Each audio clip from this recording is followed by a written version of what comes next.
BNP ও জামায়াতের সম্পর্ক নিয়ে রাজনীতিতে নানান প্রশ্ন উঠছে, বিশেষ করে ৫ আগস্ট শেখ হাসিনার বিদায়ের পর। গত আড়াই দশক ধরে চলা তাদের জোটের ভবিষ্যৎ কি হবে?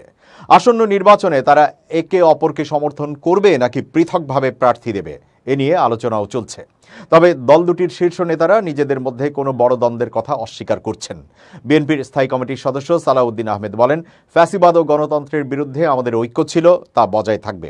আমরা দেশ ও জাতির উন্নতির জন্য একসঙ্গে কাজ করব। এ বিষয়ে কোনো দূরত্বের প্রশ্ন নেই, তবে এটি কৌশলগত বিষয় হতে পারে। সালাউদ্দিন আহমেদের এই বক্তব্যে একটি কৌশলগত সুর ফুটে উঠছে, যা বেশ স্পষ্ট করে বলছে মত পার্থক্য থাকলেও তাদের ঐক্য অটুট থাকবে। দলটি সরকারের বিরুদ্ধে প্রতিরোধমূলক ঐক্য অব্যাহত রাখবে। অন্যদিকে জামাত ইসলামীর সেক্রেটারি জেনারেল মিয়া গোলাম পারোয়ার বলেন, একসঙ্গে চলতে গেলে প্রত্যেকের চাওয়া পাওয়ার মধ্যে কিছু পার্থক্য থাকতেই পারে, তবে সেটা কোনো দ্বন্দ্বের লক্ষণ নয়। জামায়াতের শীর্ষ নেতা দাবি করেন, যতদিন পর্যন্ত দল দুটি ঐক্যবদ্ধ থাকছে তাদের মধ্যে সৌহার্দ্যপূর্ণ সম্পর্ক বজায় রয়েছে।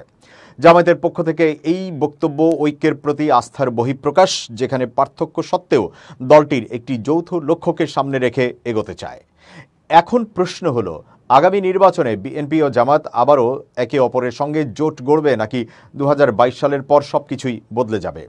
এই প্রশ্নের উত্তরে দল দুটি কৌশলী উত্তর দিয়েছে। তবে বিএনপি ও জামায়াতের নেতারা একসঙ্গে একমত হয়েছেন, দেশের রাজনৈতিক পরিস্থিতি ও নির্বাচন পরিচালনার জন্য প্রয়োজনীয় সংস্কার অবিলম্বে সম্পন্ন করা উচিত।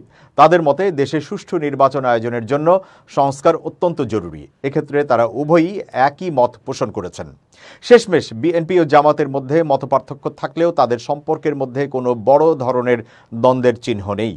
এই কথা তাদের নেতাদের বক্তব্য থেকেই স্পষ্ট হয়েছে। পরিস্থিতি যেমনই হোক, দলের মধ্যে ঐক্য ও সহযোগিতা অব্যাহত থাকবে, এটাই তারা জানিয়েছেন।